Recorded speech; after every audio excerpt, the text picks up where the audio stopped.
మరి మొత్తం నువ్వే పెట్టేస్తా ఉన్నావు. తారు రోడ్డు మీద బొక్కలు కప్పడానికి నీకు డబ్బులు లేవు.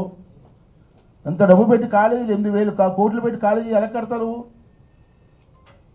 ఎన్నాళ్ళు మోసం చేస్తావు జనాన్ని? ఎలక్షన్ ముందు మోసం చేస్తావు. ఇది కూడా మోసం కదా.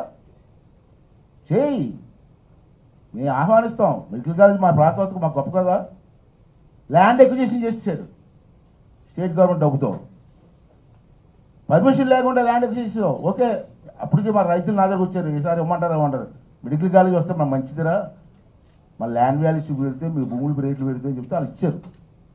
ఇప్పుడు ఆ ల్యాండ్ ఏం చేస్తావు? పర్మిషన్ రాలే. ఒక ముఖ్యమంత్రి హోదాలో ఉండి పర్మిషన్ లేకుండా ఎలా శంకుస్థాపన చేస్తావు? మళ్ళీ నిన్న మోదీని కలిపి నాకు 14 కాలేజీలు ఇవ్వని అడుగుతున్నావు. ఈ కాలేజీలే చూసారు కదా పేపర్లో. 12 అడిగాడు. 12 అడిగాడు నిన్న మోదీ గారు. 12 కాలేజీలు పెట్టి పంపించాం పర్మిషన్ ఇవ్వమని. అంటే ఇంకా పర్మిషన్ రాలేదు, తీసి కనపడుతుంది కదా. పర్మిషన్ లేకుండా, సిగ్గు లేకుండా ఈ ముఖ్యమంత్రి హోదాలో నువ్వు ఎలా శంకుస్థాపన చేస్తావు? ఇంకా 8 నెలల్లోనో 9 నెలల్లో ఎలక్షన్ రాబోతున్నాయి. ప్రజలు మోసం చేయడానికా? సరే, పర్మిషన్ తెచ్చేసి కడేద్దాను అంటావు అనుకో, అది కూడా అంటావు రేపు.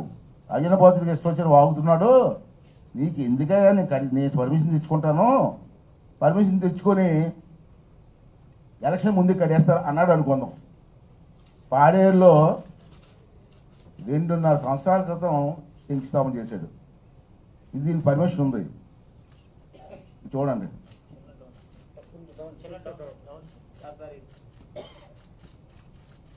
ఇంకా పునాదుల లెవెల్లోనే ఉంది. 2.5 సంవత్సరాల నుంచి పునాదుల లెవెల్లో ఉంటే నేను ఆ కాంట్రాక్ట్కి ఫోన్ చేసి మొన్న మాట్లాడితే ఏమయ్యా కట్టలేదంటే, కట్టిన దానికి బిల్లులు మాకు దిక్కులేదండి, ఇంకే కడతా ఉన్నాడు ఆ కాంట్రాక్టర్.